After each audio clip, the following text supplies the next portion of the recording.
District capex का जो budget बनता है, पहली बार कोविड था, बहुत चर्चा नहीं हुई, लेकिन पिछली बार काफी चर्चा करके बनी थी और 5,312 करोड़ से शुरू हुआ डिस्ट्रिक्ट कैपेक्स का बजट आज लगभग 22,000 करोड़ का पहुंच गया है। अगर डिस्ट्रिक्ट वाइज हम देखते हैं तो मोटे तौर पर 3 गुना, 3.5 गुना, 4 गुना बढ़ोतरी हुई।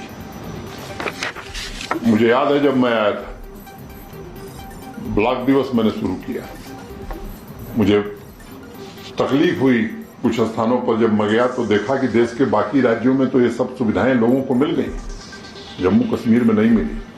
आज उसका परिणाम ये है कि इन सभी सोशल सिक्योरिटी की स्कीम्स में हमारा 100% सैचुरेशन हो गया है। और एक बात मुझे लगता है कि ये समझने की जरूरत है कि मोटे तौर पर करप्शन कहां हो सकता है, जहां आदमी से भेंट हुई। करप्शन कम करने का उपाय क्या हो सकता है?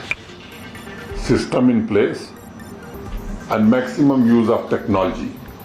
290 सर्विसेज ऑनलाइन कर दी गई और उसको ट्रैक कर रहे हैं। जो एवरेज सेटिस्फैक्शन लेवल है लोगों का, 6 लाख लोगों से फीडबैक लिया, मोर देन 75%। अगस्त में मैं आया था, सितंबर में मैंने कुछ बदलाव किए, बीम्स लागू किया, ई टेंडरिंग मस्ट किया, एडमिनिस्ट्रेटिव अप्रूवल मस्ट किया। और बीम्स लागू होने से आप खुद आपके गांव में क्या काम हो रहा है, किसी सर्टिफिकेट की जरूरत नहीं है। आप देश के किसी कोने में हैं, वहां से देख सकते हैं कि उस प्रोजेक्ट पर पैसा कितना है, कितना काम, क्योंकि अब तो हर काम की जियो टैगिंग हो रही। बिना ई टेंडरिंग, बिना एडमिनिस्ट्रेटिव अप्रूवल, बिना टेक्निकल सैंक्शन के न काम शुरू हो पाएगा न उसका भुगतान हो पाएगा।